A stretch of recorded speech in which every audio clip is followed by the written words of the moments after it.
जब रवि का पुष्य योग पड़े, रवि पुष्य नक्षत्र हो, रवि का पुष्य योग पड़े, उस समय सरस्वती कहती है भोलेनाथ ऐसी कृपा करिए। शंकर भगवान कहते हैं क्या मांगना है मांगो। ब्रह्माणी कहती है भोलेनाथ करुणा करो, जो भी किसी भी रूप में एक पान के पत्ते के ऊपर, मात्र पान जानते हो, वो खाने वाला जो पान खाता है उसका पत्ता, पान के पत्ते के ऊपर जो चंदन से शंकर के नाम, पार्वती का नाम और ब्रह्माणी सरस्वती का नाम लेकर शिव को समर्पित कर दे, महाराज उसकी भी तिथि बताइए, बड़ी सुंदर है।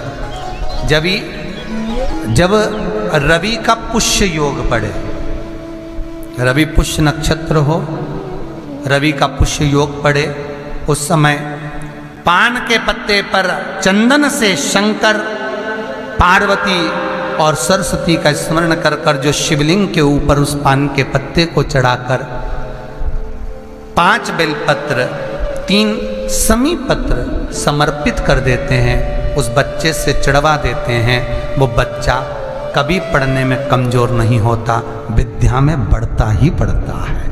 पलटकर माँ बाप को देखना ही नहीं पड़ेगा बच्चे को, कभी भी मां को कहना ही नहीं पड़ेगा कि पढ़ने बैठ, वो खुद पढ़ेगा, रुचि से पढ़ेगा। 5 बेलपत्र 3 समी पत्र समर्पित कर दें, भगवान शंकर का स्मरण करें और उस बच्चे को प्रणाम करवा कर वापिस लेकर आए। बच्चा विद्या में प्रबल होता है, विद्या प्रखर। पुराण की कथा चल रही है जिसमें मधुता का भाव कहा गया। कभी कभी निवेदन करूंगा, एक थोड़ा सा भाव व्यक्त करूंगा। मान लो घर में अशांति ज्यादा हो, रोग बीमारी ज्यादा घेर रही हो, तो शंकर पर थोड़ा सा शहद चढ़ाकर आप जब पूजन करते हो, जल चढ़ाते हो, अनुष्ठान करते हो, अभिषेक करते हो, जब शिव जी का पूजन करें, जब शहद चढ़ाएं तो उसमें से जरा सा शहद एक चम्मच में रख लें। वो चौखट पर लगा देने पर बीमारी, रोग, अशांति सब समाप्त हो जाता है, घर में सुख बढ़ना प्रारंभ हो जाता है, समृद्धि बढ़ना प्रारंभ। मधुता में सुख भी, शहद में सुखता भी। भगवान को जो समर्पित किया गया, एक एक पुष्प भगवान शंकर को जो दिया गया है, एक एक भाग जो शिव को दिया गया है, वो साधारण नहीं है। शंकर के पास जो भी चीज रखी है सब वीआईपी है। गले में देख लो नाग बासुकी है, कानों में बिच्छू, हाथ में त्रिशूल, सब उसके पास में भी है। कोई चीज ऐसी भगवान शिव को जो हम समर्पित कर रहे हैं मधु, तो वो किस चीज के लिए समर्पित होता है? 4 चीजें हैं भगवान शंकर को मधु क्यों चढ़ाया जाता है। पहला, रोग के निवारण की। दूसरा, शरीर की जो नाड़ियां हैं जो चोक हो जाती हैं, ब्लड को रोक देती हैं जाने के लिए, उसके लिए भी शिव को शहद चढ़ाया जाता है। तीसरा, नयनों को शिव के चरणारविंद में स्थिर करने के लिए, नयन रोग का निवारण करने के लिए भी शिव को शहद चढ़ाया। चौथा,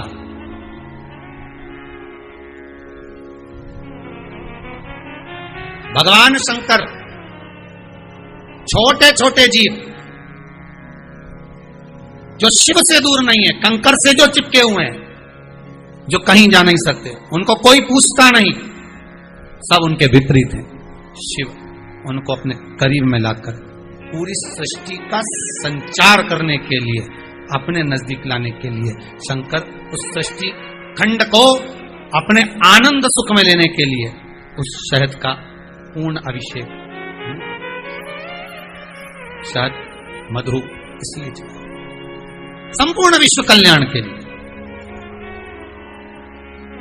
अकाल मृत्यु वो मरे जो काम करे चंडाल का, काल उसका क्या बिगाड़े जो भक्त हो महा। रविवार को अगर लोटा भरकर शिव को समर्पित करा जाता है तो घर में तेज लक्ष्मी प्राप्त होती है। सोमवार के दिन भगवान शंकर को अगर जल चढ़ाया जाता है तो हमारे घर में शीतलता का अनुभव होता है। मंगलवार को अगर शिव जी के मंदिर में, शंकर के मंदिर में जाकर 1 लोटा पानी चढ़ाया जाता है तो हमारे कार्य में उन्नति होती है। बुधवार के दिन अगर शंकर पर 1 लोटा पानी चढ़ाया जाता है तो जिन लड़कियों का विवाह नहीं हो रहा, जिन बच्चों का विवाह नहीं हो रहा, उन बच्चों के भी विवाह हो जाते हैं हमारा। गुरुवार के दिन अगर शिव जी के मंदिर में पानी चढ़ाया जाए, जल चढ़ाया जाए तो घर में विद्वत्ता का अनुभव होता है महाराज, बच्चे पढ़ने में प्रखर होते हैं महाराज। शुक्रवार के दिन अगर शंकर के मंदिर में जल चढ़ाया जाए तो नारी का अखंड सौभाग्य होता है महाराज। शनिवार के दिन अगर शिव की आराधना करी जाए, शनिवार के दिन अगर शंकर को जल चढ़ाया जाए तो जिंदगी में व्यक्ति की शिव पंचायत में गुड़, चावल, लाल फूल और लाल मिर्ची के 11 दाने पानी के कलश में तांबे के लोटे में लेकर हाथ को ऊंचा कर नेत्र, नासिका, वक्षस्थल के सम्मुख में जो सूर्य नारायण को अर्घ देता है, जल चढ़ाता है, पर जो सूर्य को अर्घ रविवार के दिन दे देता है, अगले रविवार तक पैसे की आवक आना प्रारंभ हो जाती है। जो आज तक फोन नहीं उठाता वो फोन उठाना चालू कर देता है। माता जी से पूछते हैं इसको कहां लेकर जाऊं, मेरी पत्नी को कहां ले जाऊं, ये दरिद्रता जाए तो जाए कहां, इस दरिद्रता को कहां लेकर जाऊं, कहां रखूं इसको। इतने में दुर्वासा जी ने कहा, सुन दुस्साह मुनि, अपनी पत्नी दरिद्रता को अगर कहीं लेकर जाना है तो जो नारी, जो स्त्री शाम के समय पर चोटी करती हो, झाड़ू लगाती हो, या जो स्त्री दोपहर में सोती हो, उसके घर में इस दरिद्रता को लेके प्रवेश कर जाना। वैसे मुझे उम्मीद है करमाला की माताएं दोपहर में नहीं सोती होंगी, जो दिन में सोती हो, जिसके यहां रात में बर्तन झूठे पड़े रहते हो, जिसके यहां रात्रि में बर्तन झूठे पड़े हों, उसके घर में इसको लेकर प्रवेश कर जाए। प्रवेश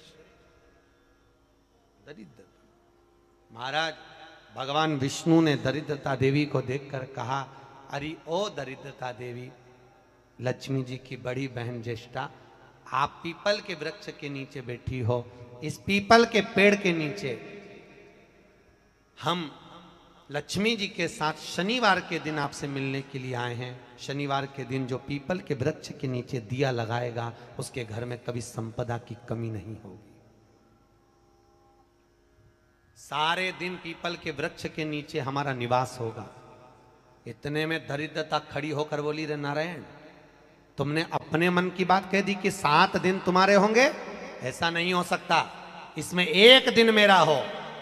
तो भगवान विष्णु ने कहा, कौन सा दिन? दरिद्रता कहती है, रविवार के दिन इस पीपल के पेड़ के नीचे मैं नृत्य करूंगी।